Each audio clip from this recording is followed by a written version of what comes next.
Bueno, buenas noches. Nos pusimos de acuerdo en que por ahí convenía que empezara yo y tratar de ser un poco más breve, porque como está Fernando, que conoce mucho mejor que yo la situación venezolana, por ahí se puede explayar más en el análisis general del proceso y de la coyuntura, ¿no es cierto? Entonces yo prefería acotar un poco mi intervención y en todo caso también dejar más espacio después para el diálogo, el debate, que seguramente es la parte más interesante. Lo primero es, bueno, agradecerle a Roberto y a Ernesto y a los organizadores que me acercaron la invitación. Antes que nada, y el éxito, ¿no? Porque hay bastantes compañeros presentes. Lo segundo es un poco contar una cosa que nos pasó cambiando mails con Roberto, que es el hecho de que contarles que cuando él me dijo de hacer esta actividad acá, a raíz de un articulito, una paginita que había escrito en un medio en la web, lo primero que hice fue excusarme, o sea, tratar de no aceptar la invitación. Y es lo que hubiera hecho en muchas circunstancias, porque no soy un especialista en Venezuela, no vivo acá en Buenos Aires, no vivo en Venezuela, y sé que para el análisis de procesos tan complejos como este y tan complicados en cuanto a las fuentes de información, no la disponibilidad en sí, sino la confiabilidad de las fuentes de información, etcétera, estar lejos es complicado. No poder recurrir a hablar con la gente en la calle, digamos, ¿no? Como uno no puede hacerlo a la distancia, complica mucho la posibilidad, incluso, por más que uno se ponga, la posibilidad de llegar a un análisis más o menos relevante sobre el proceso venezolano. Entonces, lo primero que traté de hacer es esquivar la invitación. Insistí, les propuse que invitaran a algún otro compañero, quizás mejor a Rolo, a Rolo Astarita, les dije, bueno, invitan a Rolo. Después me dijeron que venía Fernando, entonces insistí, bueno, si viene él, ¿para qué voy a hablar yo? Digamos. Y finalmente, bueno, terminé aceptando, y quería empezar por ahí, por el por qué. El que me llevó a pesar de todo esto y de mi ignorancia en muchos aspectos del proceso, a pesar de todo eso, acepté la invitación, y que es lo mismo que inspiró esas paginitas o algunas otras páginas, comentarios, etcétera, que hice en algunos otros medios sobre el proceso venezolano, que son dos cosas que me llevaron a aceptar, a correr el riesgo. La primera es la indignación frente a ciertas posiciones, la indignación que me generan ciertas posiciones adoptadas en Argentina, porque yo me muevo más en el medio argentino que en el medio venezolano, por supuesto, ¿no? Adoptadas por intelectuales y organizaciones de izquierda sobre el proceso venezolano. Y la segunda es una especie de, por decirlo de alguna manera, urgencia que nos impone, que se impone en la discusión de esto, del proceso venezolano, ¿no? Así que primero hacer referencia a estos dos motivos, a este motivo de indignación y a este motivo de emergencia o de urgencia que me llevan a participar de la discusión del proceso. Indignación primero frente a los discursos de algunos intelectuales de izquierda nuestros y organizaciones con las cuales convivimos, hacemos actividades, etcétera. Por supuesto con excepciones y matices. No es las posiciones de la izquierda, tanto de los intelectuales como de los partidos, no fue uniforme en la Argentina, ni es uniforme. Pero de todos modos, salvando esos matices, sí, algunas posiciones han sido para mí muy problemáticas, ¿no? Muy problemáticas por un universo de motivos que yo algunos mencionaba en esa nota y que quería retomarlos, ¿no? Los apologetas acríticos del proceso venezolano, ¿no? Que usan cierta metodología que sugiere que no aprendimos nada con el derrumbe del estalinismo. En su metodología de análisis y las características que reviste el análisis de estos intelectuales de izquierda muestran que el estalinismo no ha sido superado.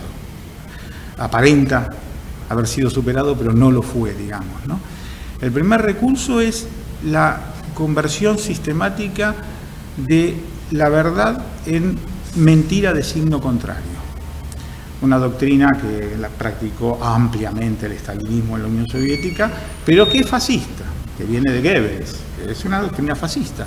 O sea, se combate una mentira con la insistencia en una mentira de signo contrario. Todos son batallas mediáticas, todos son fake news, todos son mentira contra mentira, digamos así, ¿no es cierto? La explicación de todo el proceso tiene que ver siempre con conjuras y sabotajes, maniobras, conspiraciones, operaciones de los medios de comunicación. Todo es una batalla entre Telesur y la CNN, digamos, ¿no? Eso es totalmente repudiable como práctica de análisis, como práctica de discusión de un proceso.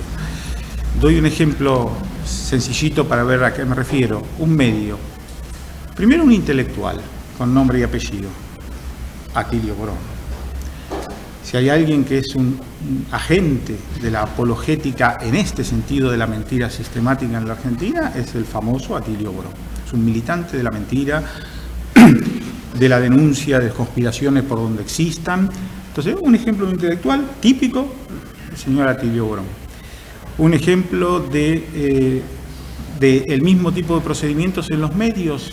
Tiempo Argentino, por ejemplo, la única noticia, salvo ahora último por el conflicto con algunos venezolanos, pero la única noticia que yo recuerdo publicada por Tiempo Argentino sobre el éxodo en Venezuela es que el plan Retorno a la Patria habría logrado que 90 o 100 volvieran.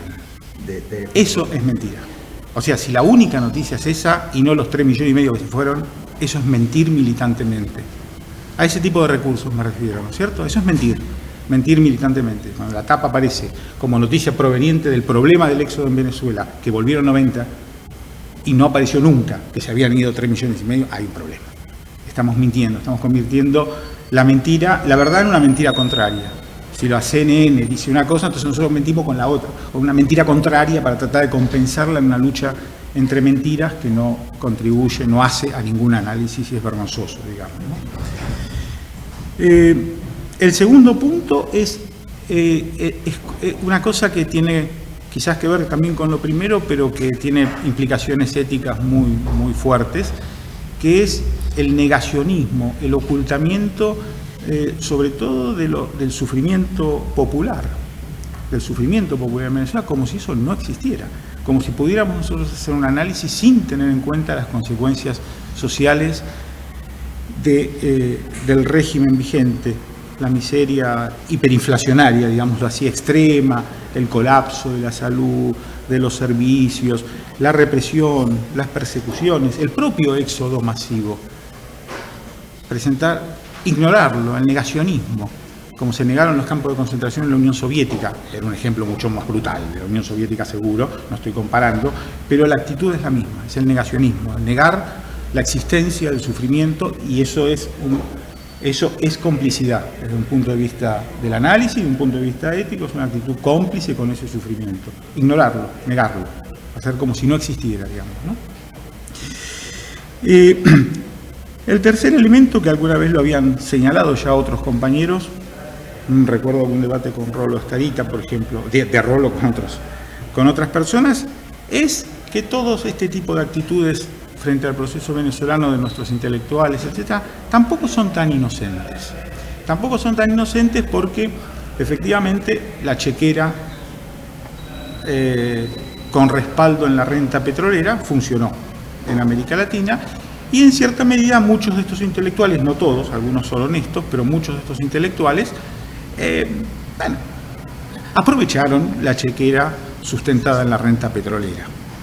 Digamos, el premio Libertador del Pensamiento Crítico son $150.000, creo, ¿no?, en efectivo en el bolsillo, para dar un ejemplo, digamos así. Y los hoteles, los viajes, los encuentros, la promoción, los presupuestos a personas, a organizaciones enteras, etcétera, hacen que ciertas posiciones también no sean tan inocentes, no sea una cuestión simplemente del debate de ideas, sino también de la compra. Así como el oro de Moscú había comprado unas cuantas voluntades en su momento, el oro del Orinoco también compra, o el petróleo del Orinoco también puede comprar bastantes voluntades y vino comprándolas, ¿no? De individuos y de organizaciones durante todo este proceso. A esto me refiero por indignación, digamos, ¿no? Ante este tipo de actitudes, este tipo de análisis frente al proceso, ¿no? Que me recuerdan lo peor, me recuerdan no a mí individualmente, porque yo mucho no lo llegué a vivir, pero por referencia a mucho de lo que fue las actitudes de muchos intelectuales, organizaciones de negación de la Unión Soviética, etcétera, ¿no? En ese sentido, digo, no hemos aprendido mucho, me parece. Frente a esto hay otra cosa que yo no sé si no es tanto o más indignante que la anterior, que es el olvido. Porque también están los defensores tenaces del proceso venezolano, incluso los que quieren radicalizarlo en un sentido muy claro. Por ejemplo, cuando el señor Atilio Borón llama a endurecer la represión del pueblo en Venezuela, digamos, es una actitud ya criminal, digamos, ¿no? Endurecer la represión del pueblo, llama al gobierno, a Maduro, a endurecer esa posición. Bueno, eso por lo menos es consecuente, es una barbarie consecuente. Pero después están también los olvidadizos, los que fueron chavistas hasta ayer y ahora guardan silencio sobre el proceso. Cuando el proceso se derrumba, guardan silencio sobre el proceso, en una actitud oportunista realmente muy problemática, ¿no es cierto? Muy problemática. O la variante de esto, los que se presentan como era chavista de Chávez, pero ya no soy de Maduro. Ya no soy chavista de Maduro. Los chavistas de Chávez y los chavistas. Era chavista de Chávez, pero no soy chavista de Maduro. Que tanto más o menos como decir en la práctica, en términos brutalmente materialistas, era chavista cuando el barril estaba a $110 y ahora ya a los $20, $30 el barril ya no soy tan chavista. Bueno, digamos, ¿no? Pero el olvido también es indignante, ¿no? El olvido incluso de individuos y de organizaciones frente al problema, a la trayectoria de Venezuela. Hay organizaciones, todos las recordamos, organizaciones políticas argentinas que hacían campaña electoral en Argentina, las campañas electorales en coyunturas electorales argentinas, con afiches con la cara de Chávez. Ya no lo hacen más, ya no ponen más a Chávez en los afiches para hacer campaña electoral, ya se olvidaron de eso. Y este olvido también es muy problemático porque es borrón y cuenta nueva, nos preparamos para decir otra sarta de estupideces frente al próximo fenómeno semejante, olvidándonos de lo que dijimos en el pasado. Los intelectuales tienen una especie de privilegio, parecen gozar de izquierda, ¿no? Parecen gozar de una especie de privilegio de impunidad. O sea, ellos parece que en calidad de intelectuales son impunes, no pueden ser juzgados por ninguna afirmación, ninguna apología de ninguna brutalidad del pasado, ¿no?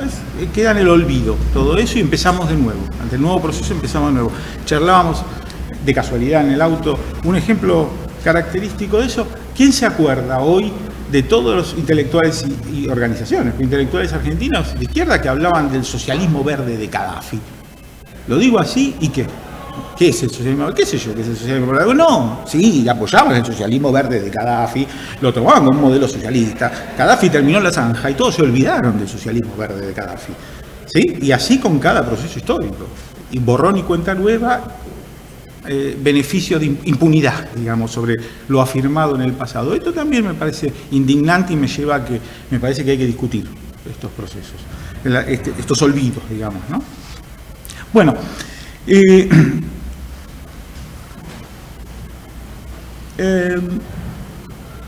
si tuviera que resumir todo esto, diría que además de la indignación está el tema del que yo planteaba como urgencia o emergencia, que plantea la discusión de estos problemas. Emergencia por algo que es fundamental y todos lo comprenderán, lo charlábamos antes incluso, que es el hecho de por qué es urgente discutir estas situaciones, estos procesos. Es urgente porque todos vamos a cargar con las... Si puedes hablar más fuerte. Sí, lo que pasa en general no... Sí. Lo que digo es que ¿por qué urgente? ¿Por qué urgente discutir estas cuestiones? Porque todos vamos a cargar con las consecuencias. Todos. Nosotros, todos los que hayan hecho estas apologéticas que acabo de describir, pero los que no hayamos hecho ninguna de esas apologéticas o no las estemos haciendo en este momento, también vamos a cargar con las consecuencias. La consecuencia es la conversión de la idea de socialismo en barbarie. Para usar la frase de Rosa Luxemburgo, que varias veces insistí con eso, el socialismo es barbarie. Eso es lo que hace. Ese es el resultado político-ideológico que deja como saldo, el saldo político-ideológico de un proceso de este tipo. Es socialismo igual barbarie. Es, digamos, para cualquier hombre de pie. Cito un par de ejemplos triviales a propósito. Una compañera está dando clase de economía, nada que ver con lo que estamos discutiendo acá. Introduce Marx. El alumno adolescente le dice, pero Marx era comunista. Ah, como Venezuela. Eso es el punto. O sea, el socialismo es eso. Por lo tanto, no queremos el socialismo. Y ciertamente, yo estoy de acuerdo. Si el socialismo es eso, yo no quiero el socialismo. Diría lo mismo que dice el hombre de a pie, solo que bueno, uno tiene algún recurso que dice, bueno, pero otra cosa sería posible, alternativa. Pero todo lo que nosotros discutimos de que si el chavismo es socialismo, no es socialismo, son todas discusiones que para el hombre de la calle son escolásticas. El hombre de la calle, eso que es el socialismo del siglo XXI es eso que está ahí, es ese desastre, digamos, ¿no? Y remontar la derrota que implica la identificación del socialismo con semejante régimen va a llevar, ¿no? Y tenemos muchas experiencias de eso. Digo, me detengo, los desastres que hizo la guerrilla en Perú, en Sendero Luminoso en Perú y la FARC en Colombia. Los peruanos y los colombianos todavía no se recuperaron y no sé cuándo, si es que algún día la izquierda en esos países se va a recuperar del desastre, de lo que significó, de la asociación izquierda, terrorismo de lo más salvaje en ese caso. No, hasta el día de hoy no se recuperan, ellos lo dicen constantemente. La izquierda no se recuperó más, ni en Perú, ni en Colombia de esas experiencias. En Venezuela no sé cuándo se va a recuperar de este colapso. ¿Me siguen? Y todos vamos a cargar con ese problema. Y además, no solo vamos a cargarlo inocentemente por lo que dice o piensa el hombre de la calle, sino por lo que las operaciones que hace la derecha con eso. Por supuesto, cito un ejemplo, incluso un intelectual inteligente, Marcos Novaro, un intelectual de derecha, Marcos Novaro, haciendo pronósticos de que si en la Argentina gana, esto no es un juicio de valor lo mío, es una cuestión técnica, si en la Argentina gana las elecciones Cristina Fernández de Kirchner, entonces la Argentina se convierte en Venezuela. Eso es una campaña sucia, es una claramente, campaña sucia en el sentido de que es una mentira.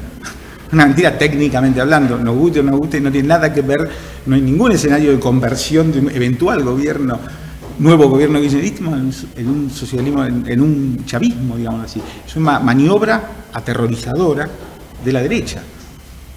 ¿Sí? Entonces no solo está la cosa de cómo queda en la conciencia popular, sino cómo la derecha va a usar sistemáticamente, ya está usando sistemáticamente este proceso para asociar socialismo con barbarie.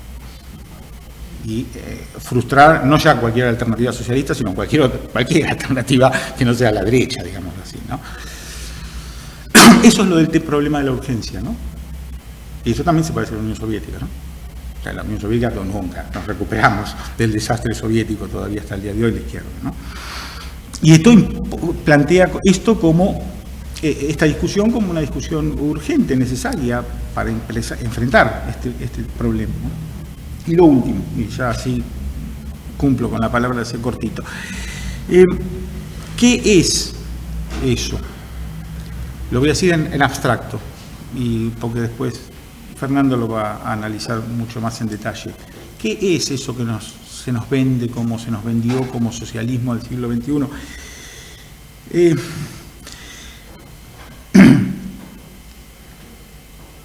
Primero, fue muy festejado el anuncio de Chávez en el Foro Social Mundial de 2005, yo me acuerdo.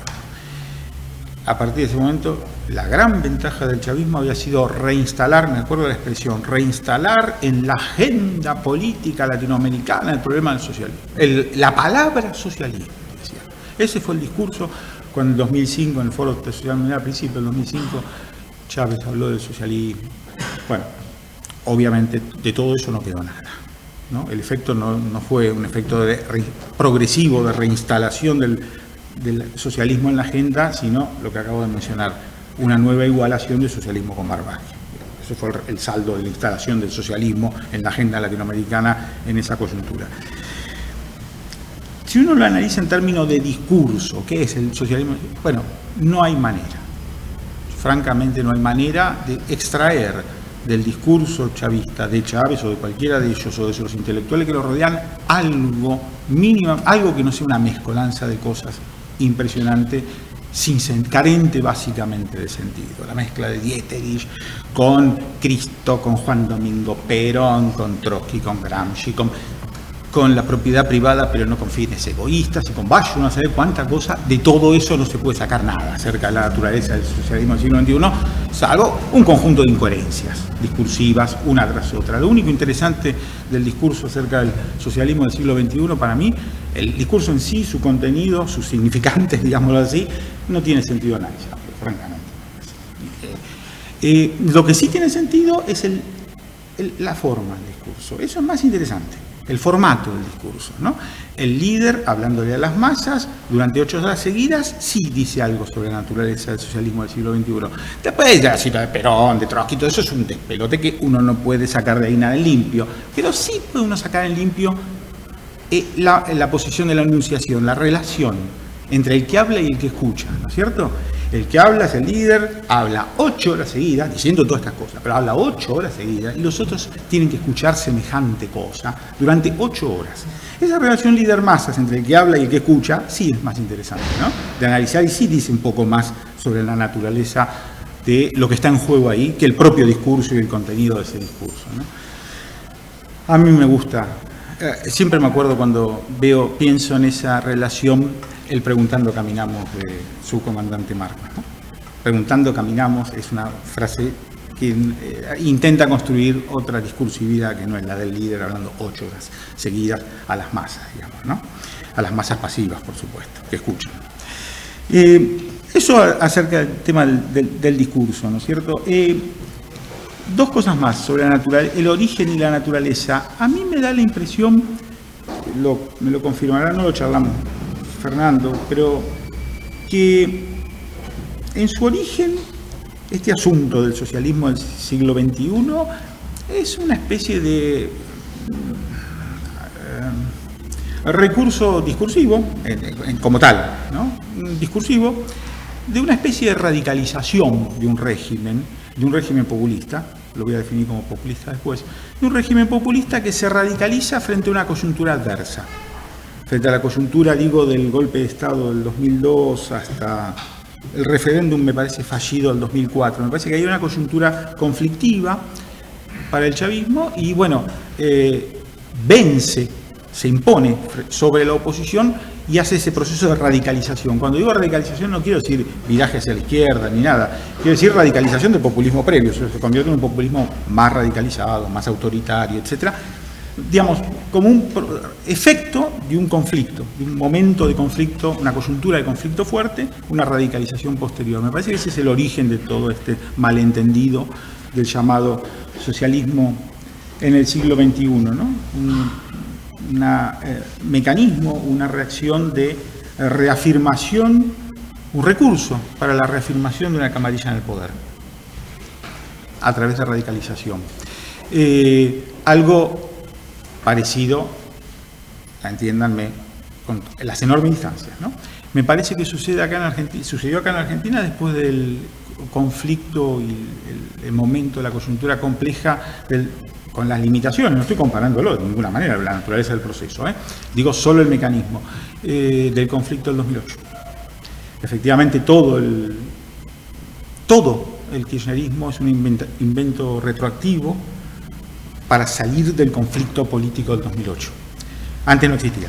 Se construyó como discurso, como autoimagen, el modelo de crecimiento, nacional y popular, etcétera. Todo eso es un efecto de un conflicto que fue el 2008, digamos así.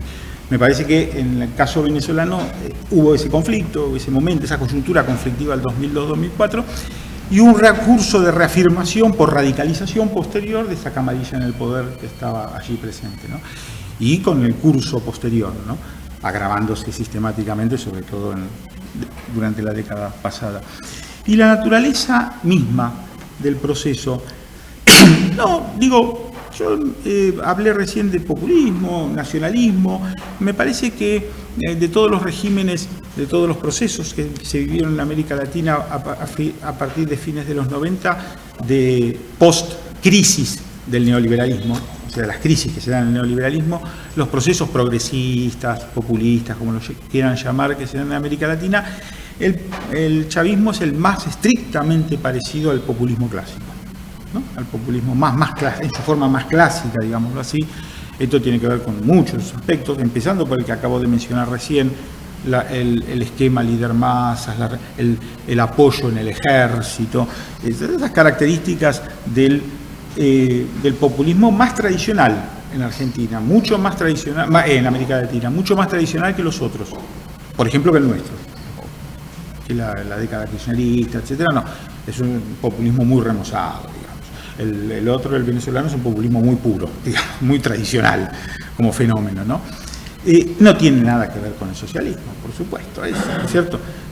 Yo mencionaba recién el tema de las relaciones al líder masas, el apoyo en el ejército, nada que ver con lo que uno puede soñar o entender como socialismo, como autonomía, autoorganización de las masas. No relación vertical líder-masas, autoorganización de las masas. No organizaciones de base que son correas de transmisión del poder del Estado, como los consejos comunales o los CDR de los cubanos, sino autoorganización de base autónoma. Eso es el socialismo, no que las organizaciones de base sean meras correas de transmisión del poder del Estado. O sea, eso es la negación misma del socialismo. La cuestión de la centralización del poder, por ejemplo, el propio lanzamiento del PSV en su momento como partido unificado, ¿no? O sea, la tendencia, fallida parcialmente, pero la tendencia a el partido único, además, ¿no es cierto? Y los conflictos que generó. Eso es, en lugar de la libre organización de las masas en los partidos, organizaciones que se les ocurra, la tendencia a la unificación partidaria también. Yo recuerdo ahí también en el campo de la izquierda cosas terribles como trotskistas, incluso gente de izquierda que defendía el pluripartidismo, por ejemplo, en el caso soviético, digamos, ¿no? En el caso de la Unión Soviética defendían la necesidad del pluripartidismo, adherir y apoyar el intento de Chávez de unificación detrás del PSV, de todo el movimiento. Cosas eran sorprendentes. O sea, yo pensaba lo mismo, digo, bueno, no hemos aprendido nada. Los que les llevó tantos años aprender que el partido único estaba mal, y a la primera de cambio, en la primera coyuntura, Chávez lanza el PSUV y todos dicen, está muy bien el partido unificado. Era sorprendente, realmente, ¿no? En ese momento, yo me acuerdo cuando salió el PSUV, era tremendo. El fenómeno que mencionó, creo, el compañero que presentó, las estatizaciones a mansalva, además, ¿no es cierto? O sea, sin ningún criterio político.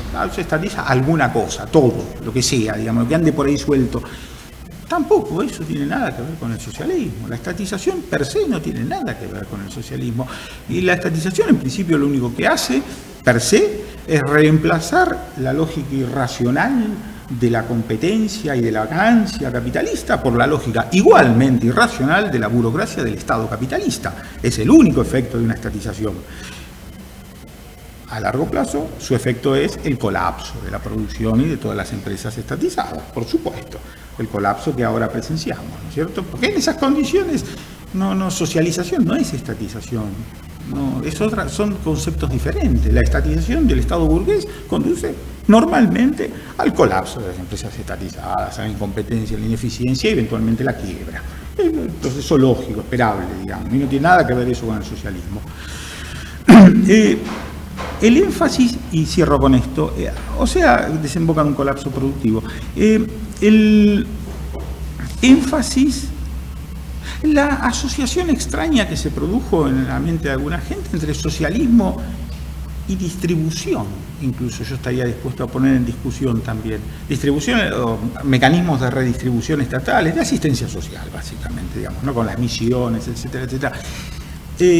Tampoco eso tiene nada que ver con el socialismo. Eso es una cosa del ABC que se sabía desde la salida de la Primera Guerra Mundial, el movimiento revolucionario. El socialismo no es fundamentalmente redistribución políticas sociales, no es fundamentalmente eso, es autodeterminación. Es autodeterminación en la esfera de la producción como condición del resto de las decisiones. Eso es el socialismo, no redistribución de ingresos. Eso puede ser cualquier cosa, puede ser el populismo, puede ser cualquier cosa. No es la esencia del socialismo. Por más radicales o menos radicales que hayan sido, no tan radicales, por otro lado, las políticas redistributivas, de asistencia social, etcétera, implementadas por el régimen, eso no es socialismo. Per se no significa nada respecto del socialismo. Significa redistribución de ingresos, asistencia social, etcétera, nada más. La clave del socialismo es la transformación en la esfera de las relaciones de producción. Esto es el ABC, es la autodeterminación de los productores como productores primero que nada. Y después se decide sobre el producto. Pero primero es eso, esfera en la cual no hubo avance alguno en el socialismo del siglo XXI, de autodeterminación en la esfera de la producción, de nuevas relaciones de producción, ni siquiera en germen, absolutamente nada. Entonces, pensar esto como socialismo en algún sentido es absurdo en su definición, en su contenido, digámoslo así, ¿no es cierto? Cierro con esto. Digo, la única forma de entender esto es un populismo descarriado, que además empieza siendo un populismo que se desenvuelve dentro de un régimen democrático burgués y termina siendo una simple dictadura apoyada en las fuerzas militares en contra de la voluntad expresa del 80-90% de la población. Termina como dictadura, además desde el punto de vista del régimen político. Lo que quiero marcar, lo último, es todo esto, insisto, y aclaro eso, no tiene nada que ver con nada que nosotros podamos concebir como el socialismo. Cuando digo nada que ver, lo que quiero decir es lo siguiente: esto no es socialismo, pero además esto no conduce, no tiene ningún vínculo dinámico, nada que ver con el socialismo. La radicalización de un proceso de este tipo es una radicalización populista, o sea, una catástrofe, nada más. No es que de la radicalización de un proceso de este tipo surge el socialismo. No hay un vínculo ni siquiera potencial entre ambas cosas. Entre la realidad del populismo y el socialismo no hay ningún vínculo. Lo quiero marcar: la radicalización de los procesos nacionales, nacionalistas, populistas, etcétera, aprendamos de una vez de las lecciones, normalmente no condujo al socialismo.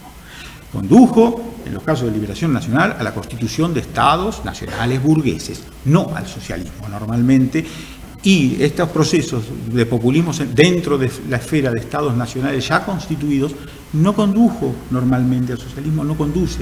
No hay ninguna dinámica que enganche, que empalme este tipo de procesos con el desencadenamiento de un proceso socialista.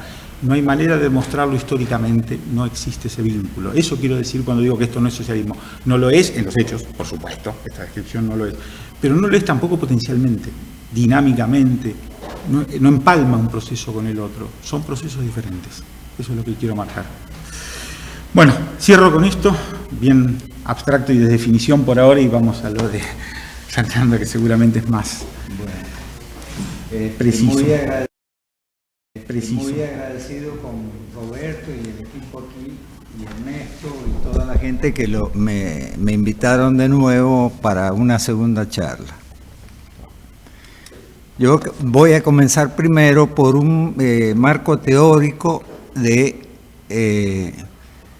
que en la charla anterior no insistí mucho en eso, pero en todo este proceso me di cuenta que una de las cosas que hay que plantear es un marco teórico para poder analizar el régimen chavista. Hay que tener claro desde el punto de vista teórico y desde el punto de vista marxista varias cosas. Primero, el problema del nacionalismo, el problema del imperialismo. En Venezuela, el grueso de la izquierda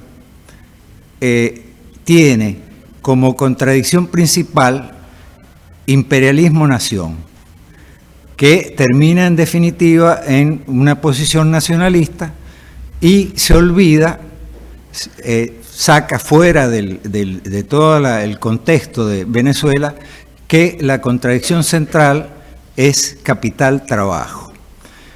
El problema del antiimperialismo es que plantea que existen países imperialistas que explotan a países colonizados, o neocolonias, etc. Entonces, cuando viene esta propuesta o esta posición que la lucha es entre el imperialismo y el país, se pierde el contenido de clase de lo que se está generando en ese país. Esto ha sido un problema desde el comienzo con el régimen chavista. Esto yo caractericé desde el comienzo. Yo viví 20 años en Venezuela bajo la democracia burguesa y 20 años bajo el régimen chavista. Y pude diferenciar muy bien los dos tipos de regímenes.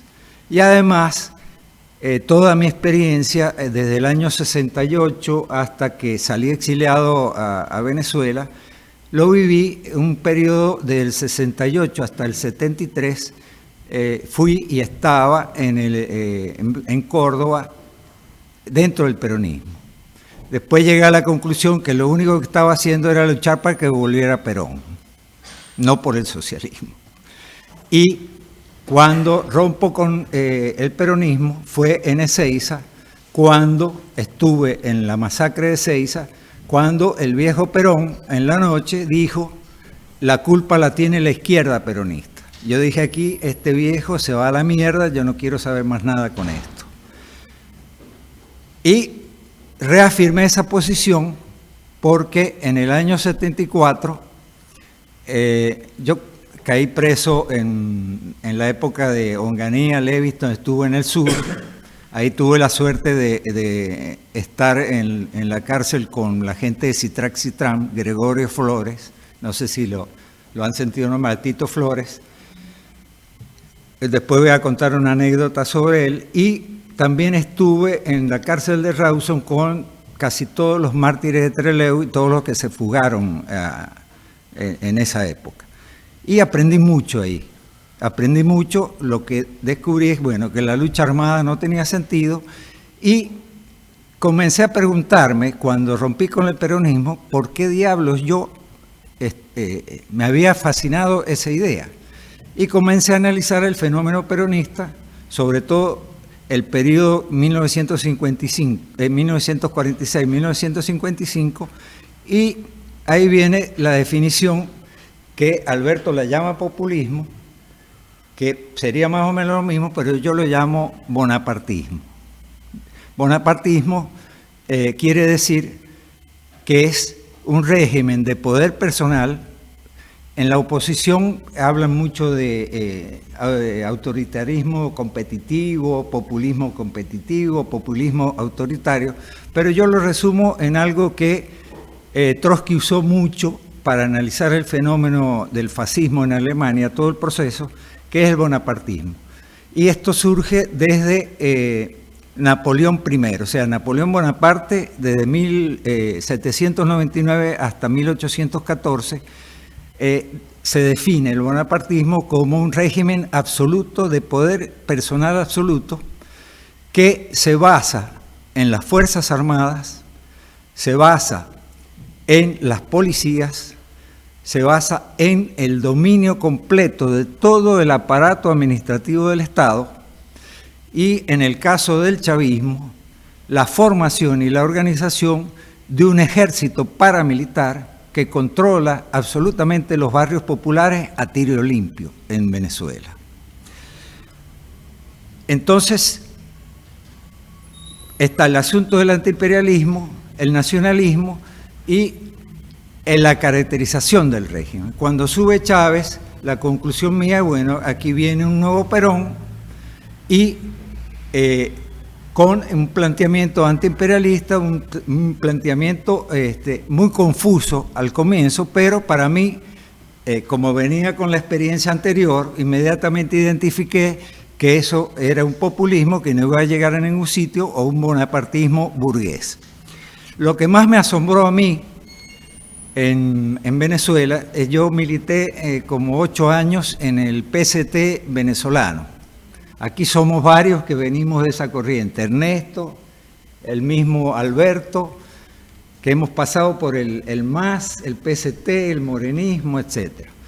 Pero hay algo que a mí se me quedó grabado en todas las lecturas que hice en la cárcel y en todas las discusiones con todas las corrientes habidas y por haber, porque también estuve en el Cordobazo, participé, y digo yo, ¿cómo puede ser que la izquierda apoye a un régimen burgués, a un Estado burgués? Para mí eso no tenía sentido. ¿Y qué es lo que lleva a apoyar a un Estado burgués? Simplemente porque hay un discurso antiimperialista y como la contradicción fundamental es imperialismo-nación, y como hay un discurso de ese tipo que siempre Chávez lo tuvo contra los yanquis, etcétera, etcétera, la izquierda entra en esa posición y es realmente el problema de los problemas. Para mí el nacionalismo es el opio de la clase trabajadora. El capital no tiene patria y los trabajadores tampoco tienen patria.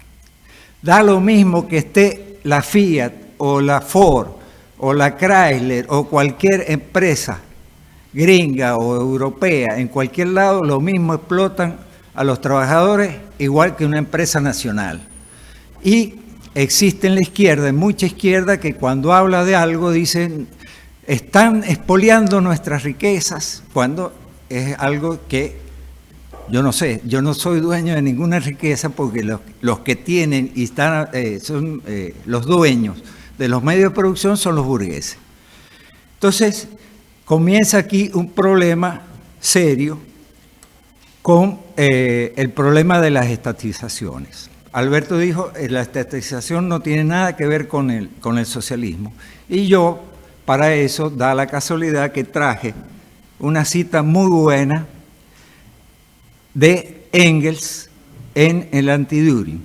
El Anti-Düring lo estudiamos en la cárcel, en la unidad 5 de General Roca con Tito Flores, la dirección de Citrac-Citram, gente del RP, gente del Partido Comunista. Estuvimos 4 meses estudiando el Anti-Düring, que es un libro muy bueno, que está dividido en filosofía, economía y socialismo. Y aquí hay una cita que es en una única cita, y donde solamente en esta cita Engels habla de la estatización. Y dice lo siguiente. Él habla, aclara en una nota al pie, porque está hablando de cómo la estatización, en cierta medida, en el proceso dinámico de la historia, es un avance hacia un desarrollo de las fuerzas productivas que va a servir luego para construir el socialismo. Pero dice pero recientemente, desde que Bismarck se dedicó también a estatizar, se ha producido cierto falso socialismo, que ya en algunos casos ha degenerado en servicio al Estado existente, para el cual toda estatización, incluso la bismarckiana, es sin más socialista. Esto lo escribió en 1870 y pico, el Anti-Düring. Fíjense la actualidad que tiene esto. La verdad es que si la estatización del tabaco fuera socialista, Napoleón y Metternich deberían contarse entre los fundadores del socialismo. Cuando el Estado belga construyó sus propios ferrocarriles por motivos políticos y financieros muy vulgares, o cuando Bismarck estatizó sin ninguna necesidad económica las líneas férreas principales de Prusia, simplemente por tenerlas mejor preparadas para la guerra y poder aprovecharlas mejor militarmente, así como para educar a los funcionarios de ferrocarriles como borregos electorales del gobierno y para procurarse ante todo una fuente de ingresos nueva, independiente de las decisiones del Parlamento. En ninguno de esos casos se dieron directa o indirectamente, consciente o inconscientemente, pasos socialistas. De serlo estos, también serían instituciones socialistas, la Real Compañía de Navegación, las reales manufacturas de porcelana y hasta los sastres de compañía del ejército. Engels dijo esto en el año 1873. Y les digo algo, el 99,9% de la izquierda en Venezuela defiende a fondo las estatizaciones burguesas. Cuando está escrito aquí y se dicen y se reclaman marxistas, es algo increíble.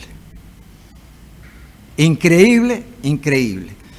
Yo no sé por qué diablos la izquierda cree que la estatización dentro de un régimen, un Estado burgués y un régimen burgués tiene algo de socialista. Bueno, la izquierda, yo le llamo la izquierda come mierda, cree en eso. Y es terrible, porque al final lo que se ha desarrollado en Venezuela es un capitalismo burocrático de Estado, en donde toda la nomenclatura chavista la ha depredado, la ha destrozado, y ha destrozado más del 50% de las fuerzas productivas del país. Se transformó en una lumpen, ahí se formó una lumpen narco chavo burguesía, así la llamo yo, que acabó con el país en este aspecto. Y hubo defensas de las estatizaciones en donde cayeron todos los partidos trotskistas. En Sidor, todos los partidos trotskistas venezolanos, aquí hay gente de izquierda socialista que es el PCL, la corriente del PCL estuvo de acuerdo en ese sentido, y lo digo muy respetuosamente porque respeto mucho a la corriente del PCL, porque tiene 8 mártires obreros liquidados por el sicariato sindical. Pero en ese sentido nunca entendí por qué, ante una cuestión tan clara por parte de Engels, no asumo aquí la cuestión de una cita de autoridad, sino que es algo que ya Marx y Engels estaban en contra. O sea, decían, ¿qué tiene de socialista la estatización? Entonces no entiendo yo a la izquierda cómo defienden la estatización a muerte. Y la siguen defendiendo, hasta los trotskistas, porque el PCL sigue, y el PO y el PTS, es la LTS allá, la Liga de Trabajadores Socialistas, siguen defendiendo la estatización, que PDVSA debe ser el 100% estatizada, nacionalizada, etcétera, etcétera.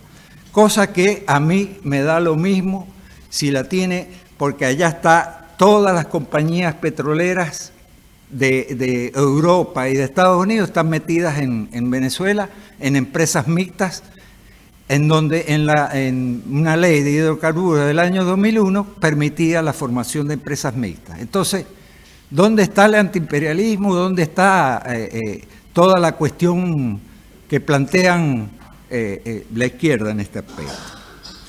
Entonces, ¿qué ha pasado con el tema de imperialismo-nación? Ahí surge el famoso folleto de Lenin de el imperialismo, la fase superior del capitalismo. En este sentido, para mí fue y tengo una deuda intelectual en ese sentido con Rolando Astarita, que ha desmenuzado el problema del imperialismo, de la dualidad teórica que tiene Lenin con respecto al imperialismo. Porque si el imperialismo significa el capital monopolista, la ley de valor-trabajo no funciona, porque los monopolios determinan los precios, se acaba la anarquía de la producción, no hay competencia, entonces no hay capitalismo. El capitalismo se basa en la competencia, se basa en la lucha entre los burgueses la competencia, bueno, es fundamental en el capitalismo. Y con la teoría del monopolio se acaba la ley del valor-trabajo, y ahí viene el problema, bueno, de todo lo que las aristas que se desarrollan al respecto. Ahora, voy a pasar en otras palabras para tratar de definir qué fue el chavismo o qué es el chavismo. Aquí hay un intelectual venezolano llamado Teodoro Pekov, que se pasó a la oposición ¿cómo diríamos?, reformista, socialdemócrata. Este es un intelectual que estuvo en el Partido Comunista, lo dividió él y su grupo, y formó el movimiento del socialismo venezolano. Él en el año 2007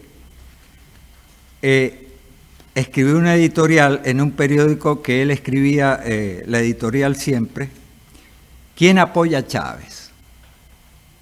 Y dice esto: a esta altura del partido, 7 años después que haya asumido Chávez el poder, vale la pena preguntarse por la estructura social del poder de Hugo Chávez. ¿Cuál es la naturaleza del régimen? ¿Qué sectores sociales le sirven de soporte? Una primera aproximación permitiría definirlo como un régimen bonapartista. El calificativo alude al segundo Napoleón, llamado el Pequeño. En realidad, aquí yo disiento con Teodoro Pekov, porque el verdadero bonapartismo surge con Napoleón I. Fue un régimen de poder personal brutal, el de Napoleón, desde 1799 a 1814, en donde se apoyaban las Fuerzas Armadas, hacía lo que le daba la gana, el poder de él era absoluto. Aunque la presidencia de Chávez no surgió de un golpe de Estado militar, la columna vertebral de su poder es la Fuerza Armada Nacional. Eso es una verdad hasta el día de hoy, en que Maduro se transformó en una dictadura militar. Para mí, el periodo entre el año 99 que asumió Chávez hasta el año 2015 es que fue un régimen bonapartista burgués, antiobrero, que cuando él gana las elecciones y asume el poder se produce un salto cualitativo y pasa de un régimen democrático burgués a un régimen bonapartista burgués o populismo autoritario. Chávez hizo, desde que comenzó tomó el poder, hizo lo que le dio la gana 300.000 veces, violó la Constitución 1.000 veces, bueno, ustedes no tienen idea de todo lo que hizo Chávez, no respetó nada. Todo lo que él decía, obedecido completo, porque controlaba completo todo, con una excepción hasta el año 2002, porque en el año 2002-2003 es cuando le mete la mano a PDVSA, y vamos a hablar de ese tema luego. No existiendo hoy ninguna clase social a la que pudiera definirse como dominante, o sea, plantea Pekov que cuando sube Chávez no hay ninguna clase que sea dominante, la institución armada colocada por encima de las clases sociales, el Napoleón Bonaparte es el gran árbitro de la sociedad que aparentemente se eleva por encima de las clases. La institución armada se eleva por encima de las clases, representando a todo el mundo, supuestamente. La institución armada, colocada por encima de las clases sociales, conducida por el caudillo, ejerce el rol de estamento dominante. Esto hay que tenerlo muy claro. Las Fuerzas Armadas venezolanas han sido la base armada de apoyo desde el año 99 hasta el día de hoy. Las Fuerzas Armadas venezolanas han sido el pilar central del régimen chavista. Con el apoyo de las Fuerzas Armadas, Chávez ha venido protagonizando una suerte de golpe de Estado permanente, tragándose uno tras otro a todos los poderes públicos, mientras la FARC se consolida como árbitro y tutor de la sociedad. Esto es una verdad grande como una iglesia. Te digo, yo lo viví personalmente y estaba muy atento porque conocía la historia del peronismo, del 46 al 55. Es muy similar a lo que hizo Perón cuando subió en el 46. No se trata, pues, de un mero gobierno militar, en el sentido de que pudo haberlo sido el de Pérez Jiménez. Pérez Jiménez fue una dictadura militar burguesa, punto. No era el líder, ni el caudillo, ni nada por el estilo. Dio un golpe de Estado y ahí se instaló con el poder de las Fuerzas Armadas. En cambio, aquí fue un caudillo.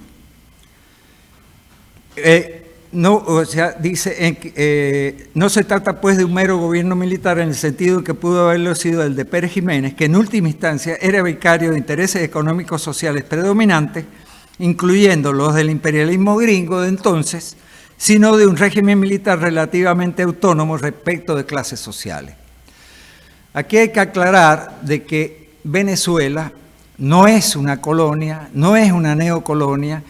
Venezuela es un país políticamente independiente desde el siglo XIX, desde que Simón Bolívar derrotó a los españoles en la batalla de Carabobo. O sea, toda la teoría del antiimperialismo es que hay países que explotan a países oprimidos.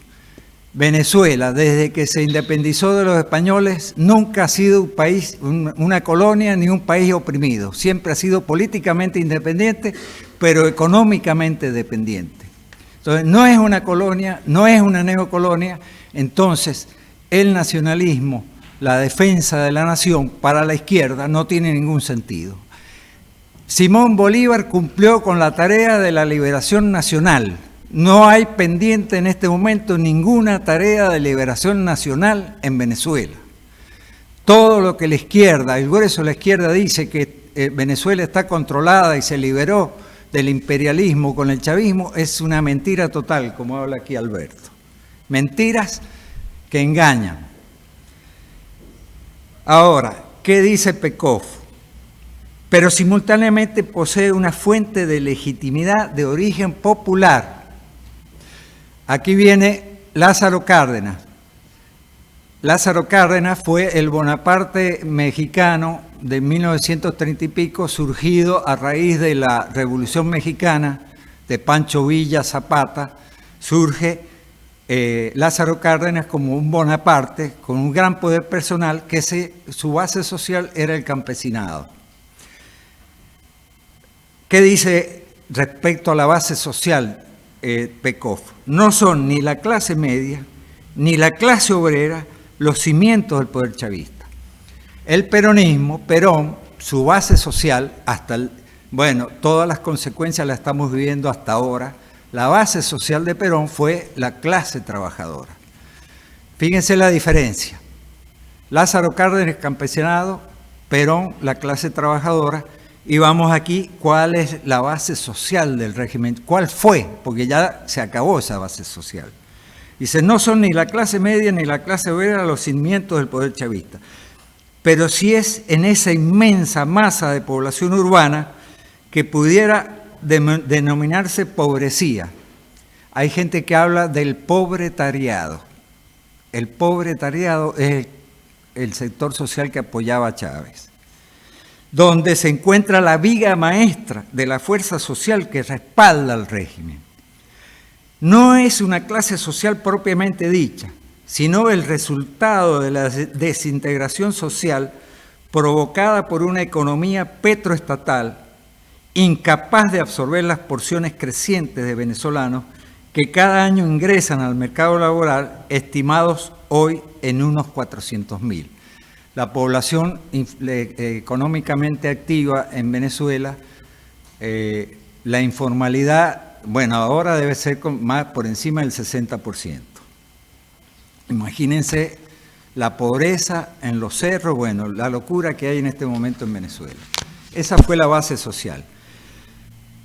Sigue aclarando Pekov, se aglomeran allí millones de desclasados, trabajadores informales, desempleados crónicos, miles y miles de amas de casa súper empobrecidas, ex campesinos engullidos por la ciudad. Hay que aclarar que en Venezuela no existe el problema campesino. La población es fundamentalmente urbana. Aún así, el chavismo expropió más de 5 millones de hectáreas y liquidó el campo.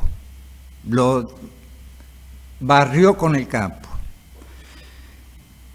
Y dice, es campesinos engullidos por la ciudad y un extenso lumpenproletariado, todos víctimas de un sistema que va moliendo a la parte más vulnerable de la sociedad, dejando una suerte de residuos, de desheredados prestos a reciclar lo único que les queda, la pobreza y la esperanza con cualquier caudillo carismático que se aparezca en el horizonte. ¿Se parece al populismo esto, Alberto? Pero mientras hoy la vieja burguesía venezolana, escuchen esto que es muy importante, pero mientras hoy la vieja burguesía venezolana, siempre débil, verdadero cero de la izquierda política, que ahora no lo es, se debate entre sus convicciones y sus negocios, están haciendo una nueva burguesía, la lumpen narco chavo burguesía.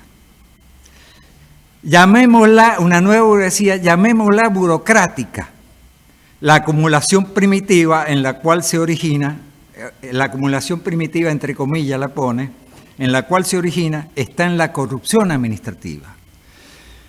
Hay cálculos de la gente de Marea Socialista, la otra corriente que cuando se dividió la corriente morenista en Partido Socialismo y Libertad y Marea Socialista en el año 2007, sus economistas, hay unos economistas que hicieron cálculos que la nomenclatura chavista más empresarios opositores que se enchufaron con todo esto, porque aquí no hay nadie santo, se fugaron más de 500.000 millones de dólares. 500.000 millones de dólares serían 10 años de importaciones de Venezuela, para que entiendan de dónde viene la miseria también. Depredaron todo el Estado, hicieron juegos con el cambio diferencial del dólar, bueno, terrible. De ahí viene la acumulación primitiva en la cual se origina en la corrupción administrativa, que si bien no ejerce un rol dominante en tanto que clase social, yo me lo preguntaría ahora si eso es así, sí asume como suyos los valores del bonapartismo chavista y se siente a sus anchas con este. Pronto, desde luego, y aquí viene algo importante, un pronóstico que hace Pekov, y voy a explicar por qué, en donde él se equivoca. Pronto, desde luego, se entrelazará económica y socialmente con la vieja burguesía. No sucedió eso. Y voy a explicar por qué. Un regreso al futuro puede vivirse leyendo sobre el México de 1927. Aquí está haciendo referencia a Lázaro Cárdenas. En adelante, cuando de la revolución lo que surgió fue el PRI, los Azcárraga, los Slim y Tutti Quanti. Por ahí vamos. Y termina con una frase lapidaria. Bonapartismo más poder de los nuevos ricos. Esto es el chavismo. Ahora, ¿qué pasó? Teodoro Pekov planteó que esta chavo-burguesía, boliburguesía se llama porque Chávez metió a Simón Bolívar hasta en la sopa, porque él era el segundo Bolívar. El segundo Simón Bolívar que iba a liberar a la patria del imperialismo yanqui era Chávez.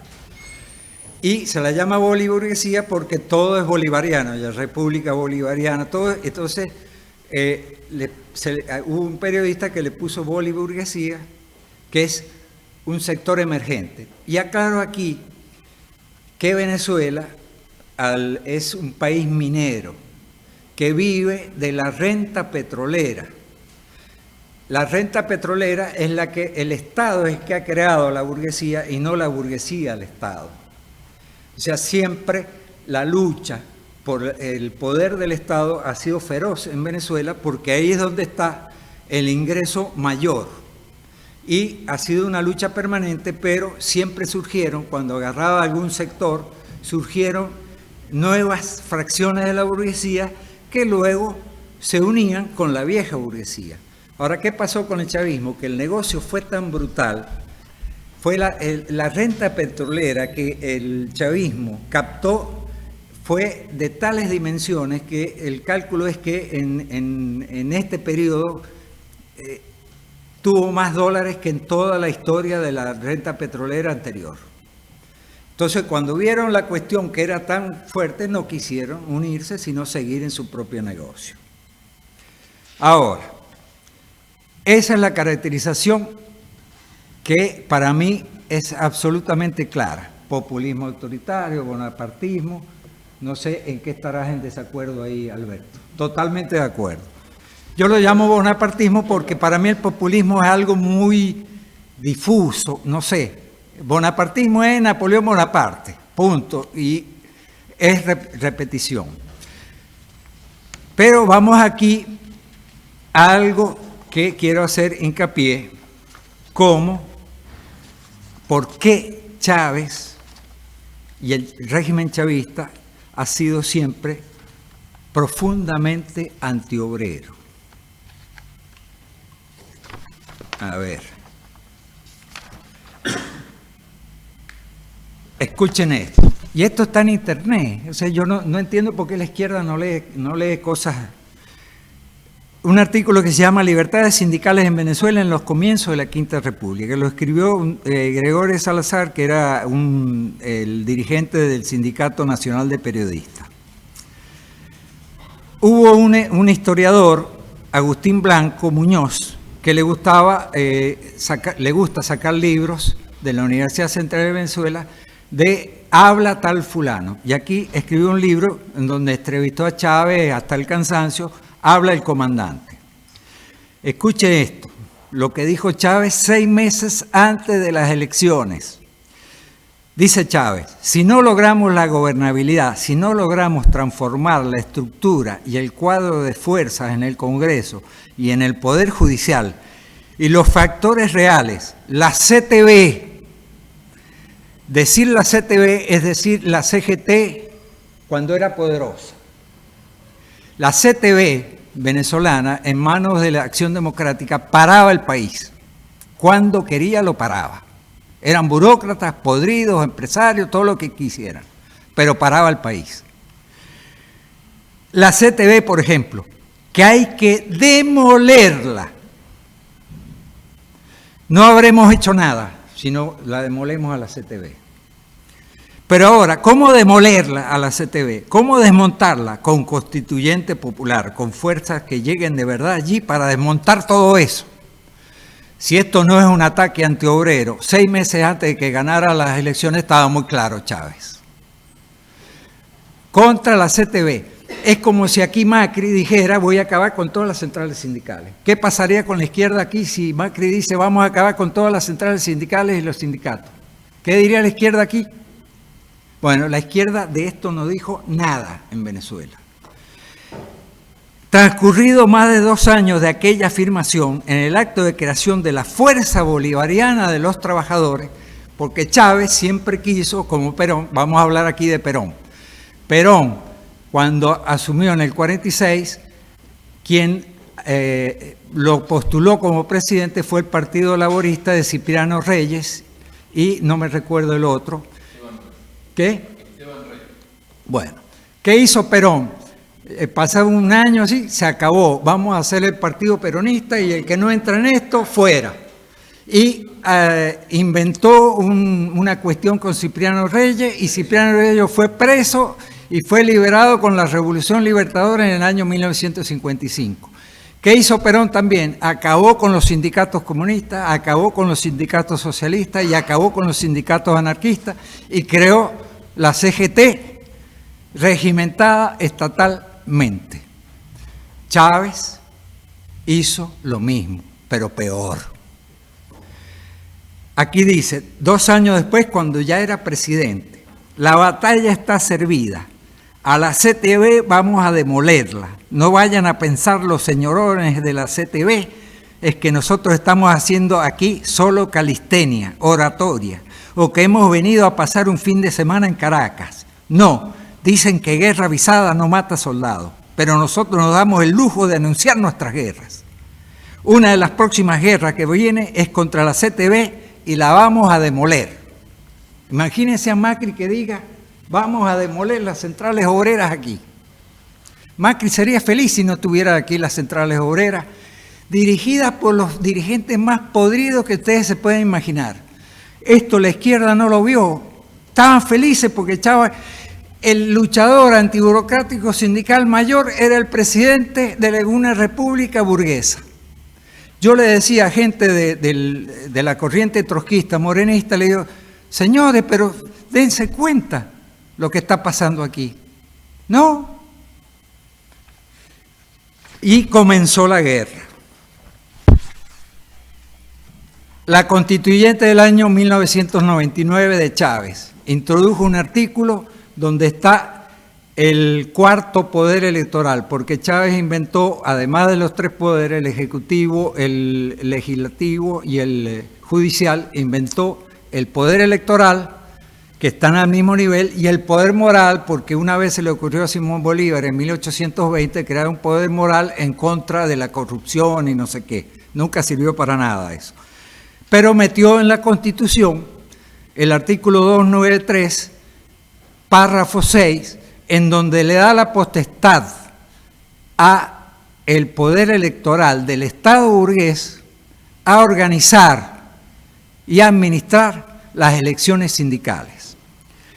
Yo voy a leer aquí, me di el trabajo de buscar la ley de asociaciones sindicales de Argentina, la número 23.551.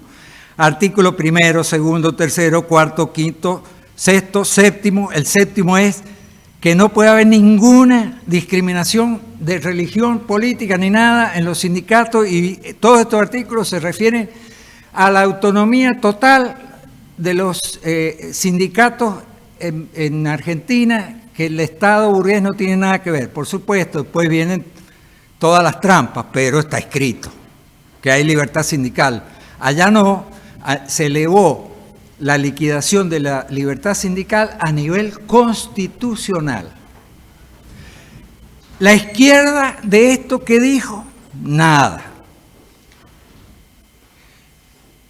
Esta faculta al Ejecutivo Nacional para que establezca las condiciones que regirán. El otro problema de la Asamblea Nacional Constituyente que había en ese momento, que fue la que cambió la Constitución. Se facultó la Asamblea Nacional Constituyente al Ejecutivo Nacional para que establezca las condiciones que regirán la contratación colectiva de la administración centralizada y descentralizada, incluyendo las empresas del Estado. El primero de esos decretos suspendió la negociación colectiva, escuchen esto, de la industria petrolera por un lapso de 180 días, en clara transgresión del convenio número 98 de la OIT, la Organización Internacional del Trabajo, y del artículo 96 de la recién aprobada Constitución que consagra el derecho a la negociación colectiva. Entonces aquí empieza la bronca de los trabajadores petroleros, la vanguardia de la clase trabajadora, porque la CTB estaba dirigida por Carlos Ortega, del Partido Acción Democrática, pero a su vez el secretario general de Fedepetrol, porque siempre la clase trabajadora petrolera fue la vanguardia, la mejor pagada, el mejor convenio colectivo. Las mayores conquistas las tuvo la clase obrera petrolera, porque era la que mantenía el país. La más explotada, ¿por qué?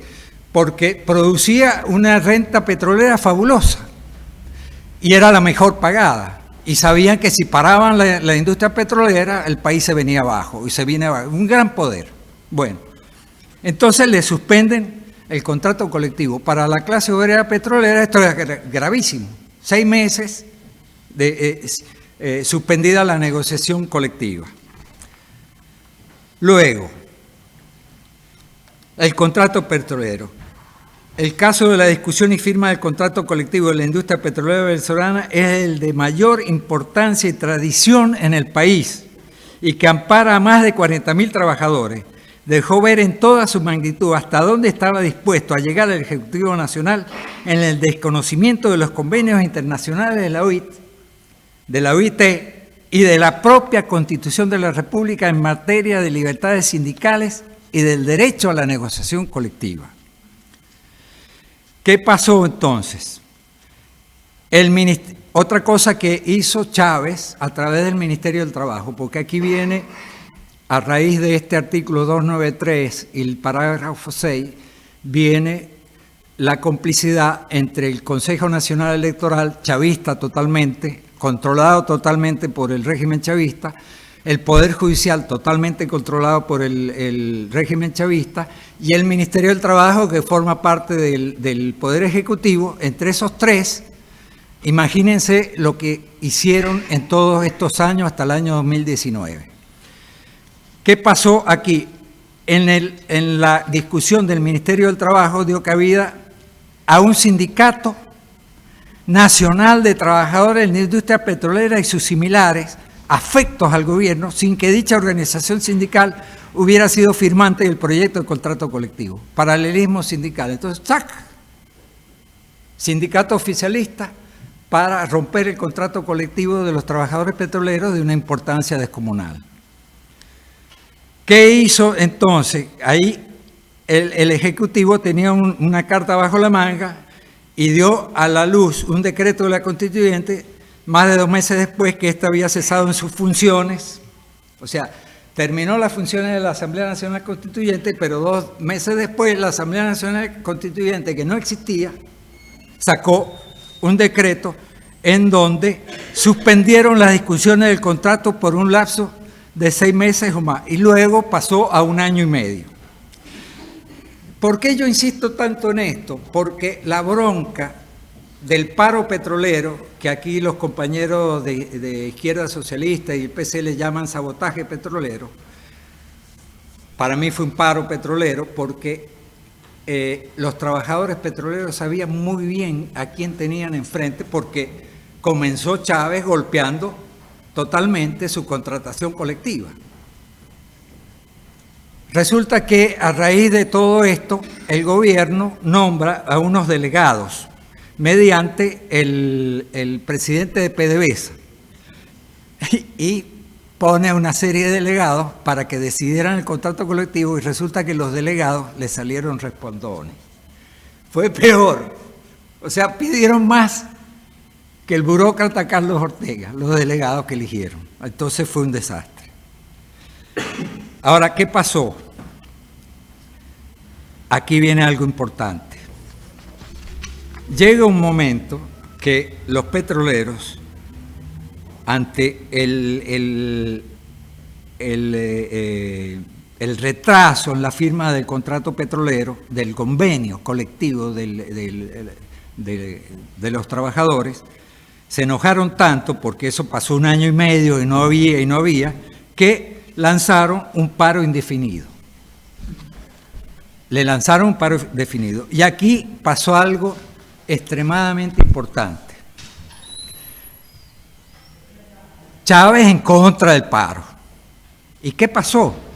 4 días de paro y, aquí dice este autor, los lectores de los diarios se llevaron el día domingo 15 de octubre una sorpresa mayúscula cuando las primeras páginas anunciaban la firma del contrato petrolero, quedando aprobados los mismos después de 4 días de paro, los 6.000 diarios bolívares de incremento salarial que se habían ofrecido inicialmente, y destituyó al presidente de PDVSA, que se le había ocurrido, Héctor Ciabaldini, chavista, que había tratado de escaparle por el lado de nombrar delegados por fuera de Fedepetrol, del verdadero sindicato representativo de los trabajadores petroleros.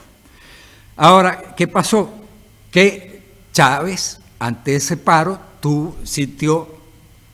dice aquí el autor, no pasó inadvertido para nadie en el país que el presidente Chávez había encajado su primera derrota política severa en mucho tiempo. Insisto, el paro petrolero no fue casualidad. Los trabajadores petroleros sabían que tenían un enemigo mortal con el presidente Chávez, y sabían que era antiobrero totalmente. ¿Por qué? Porque les tocó el bolsillo y todas las conquistas inmensas que tenían los trabajadores petroleros. Entonces, a finales, aquí hubo el golpe de 2002, que fue una locura y un invento fue una locura eso, realmente increíble lo que hicieron. Chávez recupera el poder, pero aquí tengo una diferencia con las corrientes trotskistas que dicen que el pueblo venezolano fue el que restituyó a Chávez en el poder. En realidad fue Raúl Baduel, compadre de Chávez, que ahora está preso desde hace 8 años por Chávez, que formaba parte del regimiento de paracaidistas en Aragua, y al final quienes deciden son las armas, y más en un régimen burgués. Hubo movilizaciones, todo lo que quieran, pero si Raúl Baduel, que mandaba una parte muy importante de las Fuerzas Armadas, no apoya a Chávez, Chávez cae.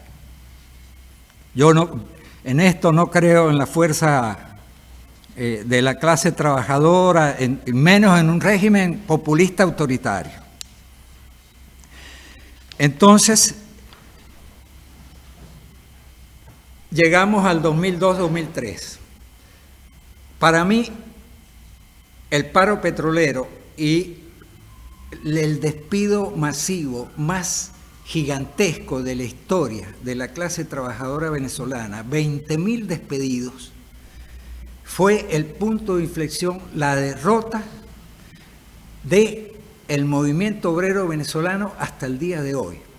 Chávez, a partir de ahí, acabó con todos los sindicatos y las elecciones sindicales se transformaron en elecciones de paralelismo sindical, elecciones donde la gente que iba a las elecciones la elegían el Ministerio del Trabajo, el CNE y el Poder Judicial apoyando. Entonces eran sindicatos totalmente oficialistas, cooptados. O sea, Chávez regimentó al movimiento obrero y lo liquidó. Y de ahí fue un desastre hasta el día de hoy. La clase trabajadora ahí perdió todos sus organismos de autodefensa esencial, que son los sindicatos y las centrales obreras, aunque estén en manos de los burócratas. No puede ser de que el campeón de la lucha contra la burocracia sindical sea un presidente burgués, con un programa burgués. Eso, la izquierda, feliz. Y feliz porque se formó la Unión Nacional de los Trabajadores después que Chávez liquidó la CTB, que era burocrática, de acción democrática y no sé qué. La Unión Nacional de Trabajadores luego Chávez la hizo pelotas, así de simple. Se creó la Unión Nacional de Trabajadores, Únete, en donde estuvo el partido, la corriente de Orlando Chirino, que ya en esa época, porque luego conversamos eso, yo en forma muy respetuosa, pero digo lo que pienso, con la gente del PCL, y me alegra mucho que esté aquí la gente de izquierda socialista, destrozó todo Chávez. Y el paro petrolero no fue ninguna cosa heroica, sino fue una derrota. ¿Qué hizo Chávez ahí? Con la mano izquierda golpeó a la gerencia meritocrática, que era una gerencia reaccionaria, y con la mano derecha, con el puño derecho, golpeó a la clase trabajadora. Eso es típico de un populismo autoritario. Golpear a la derecha, golpear a la izquierda para continuar el poder. Napoleón lo hacía con los jacobinos y lo hacía con los monárquicos. O sea, los jacobinos estaban, los republicanos que les molestaba, Napoleón los liquidaba y a los monárquicos también. Bueno, siempre jugó Napoleón, su poder personal nadie lo tocaba. Ahora, todo el proceso viene desarrollándose y en el 2004 en la Constitución venezolana se puso el referéndum revocatorio. Y aquí hay un punto que mucha gente desconoce, que en el referéndum revocatorio todo el mundo tenía que firmar para poner la firma, la huella digital, el número de documento de identidad para que se hiciera el referéndum.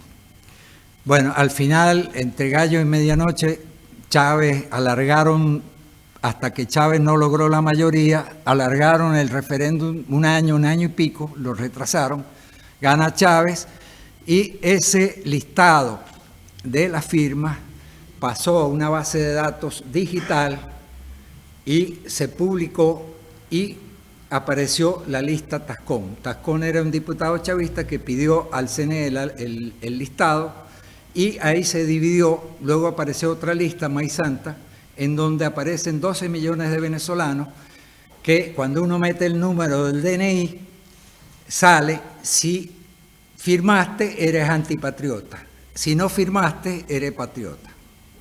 Dividió, le puso una estrella de David al documento nacional de identidad. Hasta el día de hoy funciona esa lista, con una discriminación brutal. Echaron gente, bueno, la lista Tascón, la lista Maíz Santa, yo he visto que aquí la desconoce muchísima gente. Para mí fue algo gravísimo eso. O sea, una discriminación que Hitler y Mussolini hubieran sido felices de tener un aparato o una base de datos así que la tenían a mano ellos. En todo este proceso, con la clase obrera ya liquidada, comienzan desde siempre las luchas populares contra el régimen chavista, por todas las violaciones y toda la cuestión, y en el año 2007 se produce algo muy importante que es el cierre de RCTV, Radio Caracas Televisión, que es donde aparece nuevamente el movimiento estudiantil en Venezuela. Se lanza a la calle el movimiento estudiantil por la lucha por la libertad de expresión, porque ya Chávez venía censurando, Chávez violó todo, censura, como Perón. Perón liquidó, compró radio, liquidó papel periódico para los periódicos, bueno, hizo de todo Perón, para controlar la prensa, la radiodifusión, etc. Chávez hizo exactamente lo mismo, y el movimiento estudiantil se lanzó a la calle a luchar. Para los partidos de izquierda y también para los partidos trotskistas, esas luchas estudiantiles eran reaccionarias, porque eran dirigidas por la derecha. Siempre le pregunté yo a militantes de izquierda, trotskistas, que el no apoyar las luchas estudiantiles por libertad democrática, por la libertad de expresión, es lo mismo que no luchar o no ir a una huelga justa que lo dirige un burócrata sindical burgués. Es lo mismo. O sea, no vamos al paro porque lo dirige un burócrata sindical empresario. ¿Cuántos burócratas sindicales son empresarios burgueses aquí en Argentina? Cuando llaman un paro, ¿qué hace la izquierda? Niega el paro o va al paro. Aquí van al paro. Bueno, ¿qué pasa? Ante un régimen bonapartista burgués autoritario que hace lo que le da la gana, la gente empieza a sufrir. Y empieza, por ejemplo, 20.000 despedidos de PDVSA. Luego comienza todo el desastre a nivel sindical, toda la discriminación política. Si estás en contra, estás discriminado. Bueno, viene una lucha tremenda en donde no hay libertad de prensa total, no hay... Bueno, y resulta que la izquierda al movimiento estudiantil no lo vio. Y ahora Guaidó y la mitad de la Asamblea Nacional opositora, qué sé yo, hay un montón de dirigentes estudiantiles de esa época que tienen mucha experiencia en la calle, que ahora son dirigentes de los partidos de la burguesía venezolana. La izquierda se borró ahí porque consideró que eran luchas reaccionarias. Las únicas luchas revolucionarias eran las luchas sindicales. Y también aquí entra que ya había presos políticos, que la izquierda estaba a favor de que estuvieran presos, gran parte de la izquierda, o a nivel de los que ya eran antichavistas en la izquierda, solo reclaman la libertad de los trabajadores presos. Yo hasta ahora no he leído en ninguna prensa de los partidos trotskistas la libertad por todos los presos políticos. Por la de Leopoldo López, un burgués, está preso por un régimen bonapartista burgués y ahora una dictadura burguesa. Yo me recuerdo cuando estaba en Córdoba luchábamos por la libertad de todos los presos políticos. Y en Venezuela, ¿por qué no? Además, la violación de los derechos humanos ha sido espantosa ya. Ahora, saltándonos ya y yendo al tema actual, ¿cuándo cambia de régimen el populismo autoritario o el bonapartismo burgués? Cambia de régimen en el 2016, en enero, porque en las elecciones legislativas del diciembre de 2015 gana la mayoría absoluta, los partidos de la burguesía ganan la Asamblea Nacional. Y aquí hay un detalle muy importante que mucha gente no conoce. En las elecciones de diputados anteriores, el Consejo Nacional Electoral Chavista manipuló los distritos electorales y favoreció las zonas más chavistas para que tuvieran más diputados. Eso se llama gerrymandering. Ahora, ¿qué pasó? En las elecciones anteriores a la del 2015, los votos de la oposición fueron mayores que los votos del chavismo, pero el régimen chavista sacó 33 diputados más. Una periodista llamada Andreina, eso lo pueden ver en YouTube, le pregunta, representaba a France Press, le dice, bueno, en Francia quieren saber cómo se explica que a la oposición sacar el 51% y el régimen chavista el 50%, el chavismo tiene 33 diputados más. ¿Cómo se explica eso? Bueno, era la distribución de los distritos electorales. Ahora, cuando pasó eso, mi pensamiento fue, como venían las cosas mal, digo, eso va a ser un boomerang. Entonces, ¿qué pasó en las elecciones de 2015? Todos los circuitos que eran chavistas pasaron a ser de oposición. Entonces, la Asamblea Nacional, en las manos de la oposición, sacó mucho más votos de lo que debería haber sacado si se hubiera regido por el sistema electoral de la democracia burguesa, que era un sistema electoral DONT, D-H-O-N-T, que tenía toda una serie de mecanismos para tratar de que hasta la mínima opinión fuera representada con diputados. Chávez acabó con eso.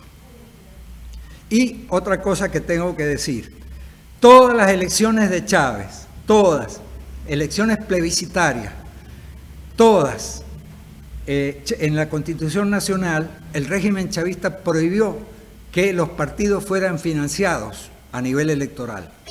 Pero todas las elecciones de Chávez, el aparato electoral del régimen chavista fue todo el aparato del Estado, todos los recursos financieros, las camionetas, el papel, todo, pero en la forma más descarada posible. Entonces, bueno, llegamos al 2015. En enero asume la nueva Asamblea Nacional y Maduro la desconoce, la vuelve impotente. Desde ahí cambia el régimen, se transforma en una dictadura. La Asamblea Nacional, que tiene la mayoría absoluta, primero que le quitan 3 diputados indígenas, inventan ahí una cuestión y el poder, la sala electoral del Poder Judicial, impugna a 3 diputados indígenas, para colmo indígena, y le quita la mayoría de 2/3. La mayoría de 2/3 le permitía a la Asamblea Nacional volar hasta el presidente. ¿Se entiende esto? Entonces quitan los 3 y queda en menos de 2/3, y desde ahí la Asamblea Nacional queda con un cuadro pintado en la pared, totalmente impotente.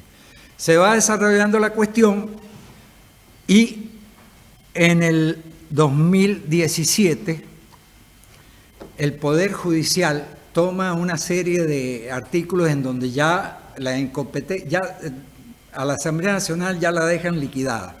Y sucede algo asombroso. La fiscal general, Luisa Ortega Díaz, chavista, pero chavista hasta la médula, sale declarando que el Poder Judicial liquidó, violó el régimen constitucional. Eso fue el 30 de marzo. El 1 de abril, bueno, me olvidé del 2014, de las luchas que hubo en el 2014, que fue terrible, que duró por lo menos 4 o 5 meses y que fue derrotada a tiro limpio. La culpable de la derrota, lo digo aquí, no fue la MUD, fue la represión brutal del régimen chavista. Una lucha de 4 meses derrotada. ¿A quién le echamos la culpa? ¿Al régimen que reprime o a los que dirigen? 4 meses luchando. Las movilizaciones del 2014, la izquierda completa no las apoyó. Jamás. Consideraron que era una movilización reaccionaria. Movilizaciones masivas de cientos de miles de personas en contra del régimen chavista, bonapartista, populismo autoritario. En el 2017, a raíz de que se rompe el hilo constitucional, de acuerdo a la fiscal, comienza una movilización en donde, por fin, el PCL apoya esa movilización. Digo esto que en reivindicación del PCL. Apoyan, nunca antes habían apoyado, apoyan, y hubo una lucha de como 4, desde abril hasta junio, julio. Una lucha gigantesca de millones de venezolanos habidos y por haber, con muertos, con los grupos paramilitares a tiro limpio, y esas manifestaciones, esa lucha fue derrotada a tiro limpio por el régimen chavista, por la dictadura chavista. Luego de esto se le ocurre a Maduro lanzar algo increíble, que es para neutralizar a la Asamblea Nacional en manos de la oposición, lanzó las elecciones de una Asamblea Nacional Constituyente. Una Asamblea Nacional Constituyente censitaria, corporativa. ¿Qué quiere decir esto?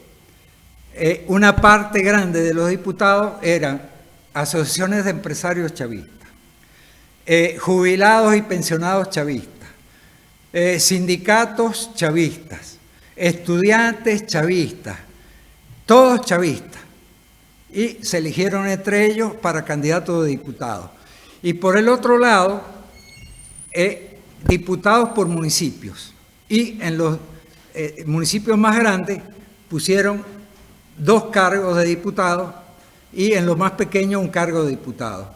Los más pequeños son los municipios rurales, los municipios urbanos los gana la oposición. ¿Qué pasó con esto? Que la oposición burguesa dice a Chávez: no vamos a esta Asamblea Nacional Constituyente. Esto es una burla, violación total. Aquí debe haber un voto universal, directo y secreto de todo el mundo. Punto. Eso a mí me hizo recordar a las elecciones censitarias de la Revolución Francesa, que ponían límites. El que paga impuestos hasta tanto vota, el que no vota. Tal sector vota, tal sector no vota. Así fueron las elecciones. Esa Asamblea Nacional Constituyente es un desastre, una farsa completa. Y en las elecciones, la empresa Smartmatic, la que va a contar los votos aquí en Argentina, que parece que por ahí va, que esta empresa muy bandida, la empresa, como ya se lanzó a nivel internacional e hizo miles de millones de dólares. Ustedes no tienen idea de todas las trampas que hizo esta empresa, pero como se hizo multinacional, dijeron: no, ya esto es demasiado. ¿Qué hizo Smartmatic? Sacó a los gerentes el lunes, después de las elecciones, que fue un domingo, el lunes sacó a todos los gerentes y el miércoles el gerente máximo de Smartmatic, que estaba en Londres, dice: no sabemos de dónde salieron 1,000,000 y pico más de votos. La propia empresa que había automatizado el sistema electoral no podía explicar de dónde habían salido más de 1,000,000 de votos. Más de 1,000,000 o 2,000,000 o 3,000,000, cualquier cosa.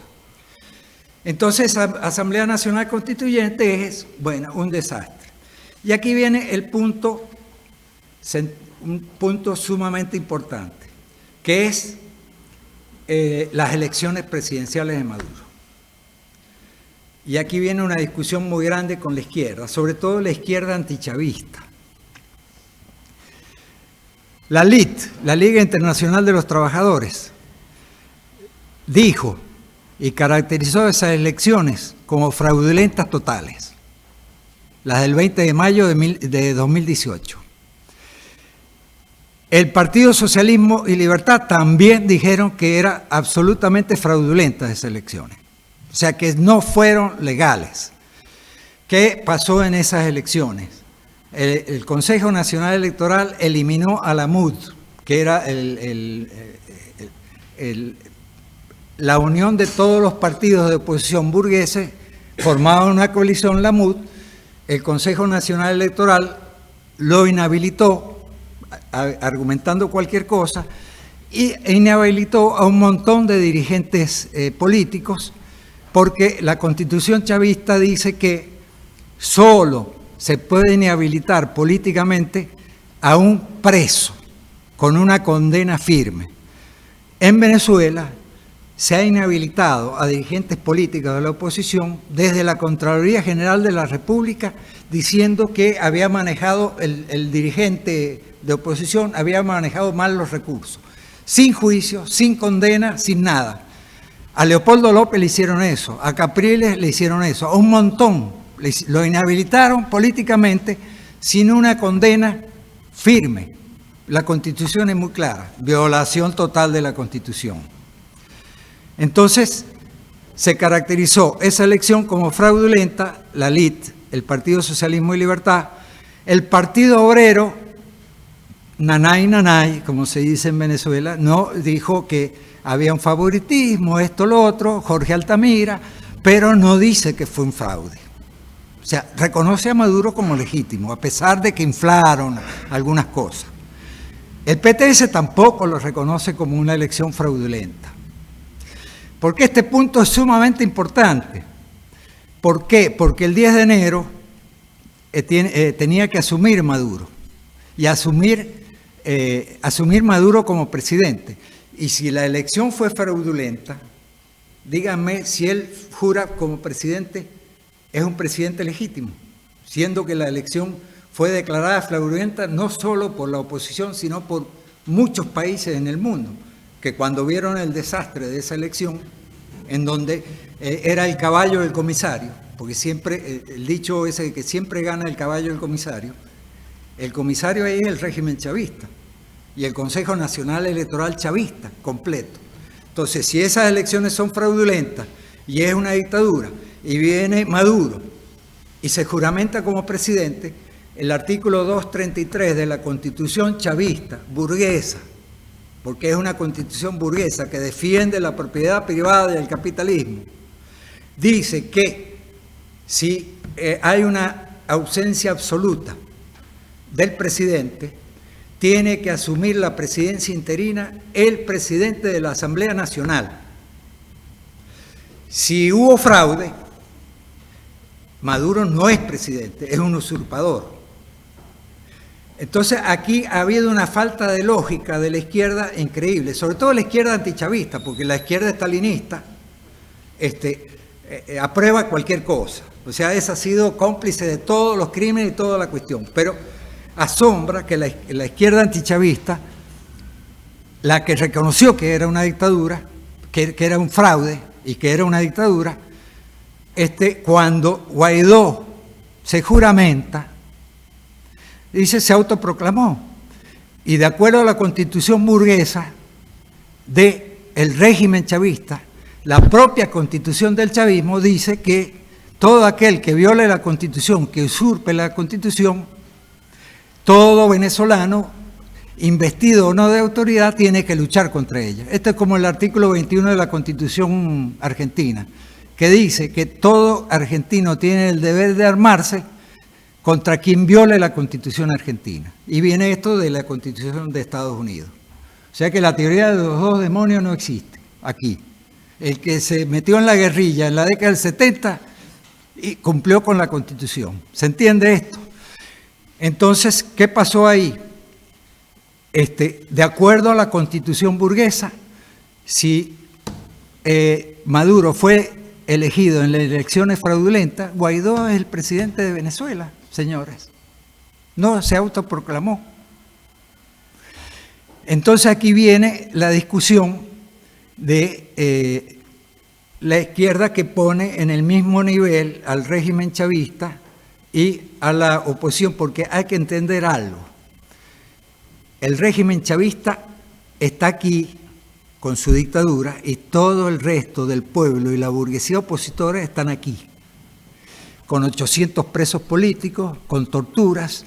Los otros días tiraron a un dirigente de Voluntad Popular, Fernando Albán, de un piso 11 del SEBIN, del Servicio de Inteligencia Nacional, terrible, lo tiraron de un 11º piso, se suicidó. Hay torturas por todos lados. Otra cosa, hay diputados con inmunidad parlamentaria que ha ido el régimen chavista, los ha agarrado y los ha metido presos. Es el caso de Juan Requesens, es el caso de la mano derecha de Guaidó, Marrero, están presos y hay inmunidad parlamentaria. Imagínense a ustedes que en este momento la metan presa a Cristina Kirchner aquí. ¿Por qué ella es senadora? ¿Por qué se puso como senadora? Para evitar la cárcel. Si no tuviera la inmunidad parlamentaria, ¿qué pasaría si Macri agarra y la mete presa a Kirchner, siendo que tiene inmunidad parlamentaria? ¿Se entiende esto? Bueno, y las torturas que le hicieron a esos diputados. A Juan Requesens lo torturaron, salió confesando que él había ayudado en el famoso atentado del dron contra Maduro, mentiras, y cuando uno lo vio estaba drogado. Y luego alguien del SEBIN sacó un video con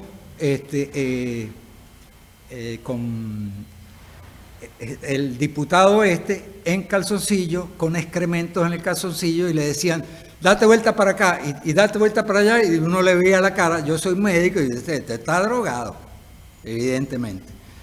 Y ahí entran los cubanos.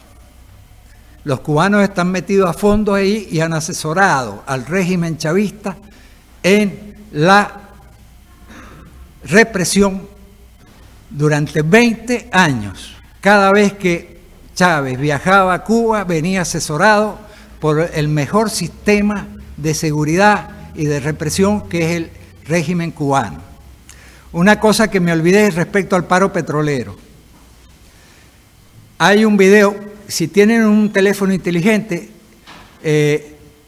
busquen, nosotros generamos el paro petrolero. Un año después del paro petrolero, Chávez, el presidente Chávez, el presidente obrero, el presidente, bueno, todos los, declaró en el Congreso Nacional que confesó que él había generado y había provocado el paro petrolero, para salir y meterle la mano a PDVSA, que era lo último que él quería, porque el que tiene y maneja PDVSA tiene al país en sus manos, tiene miles de millones de dólares en sus manos.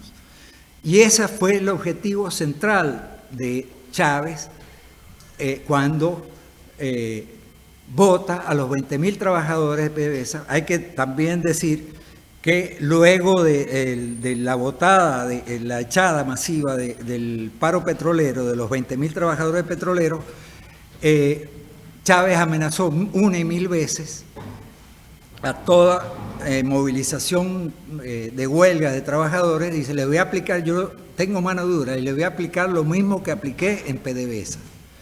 Eso pesó sobre la cabeza de los trabajadores hasta la muerte de Chávez, y luego con Maduro. Hay muchísimos detalles más, puedo hablar 10 horas, pero aquí paro. Vamos al debate.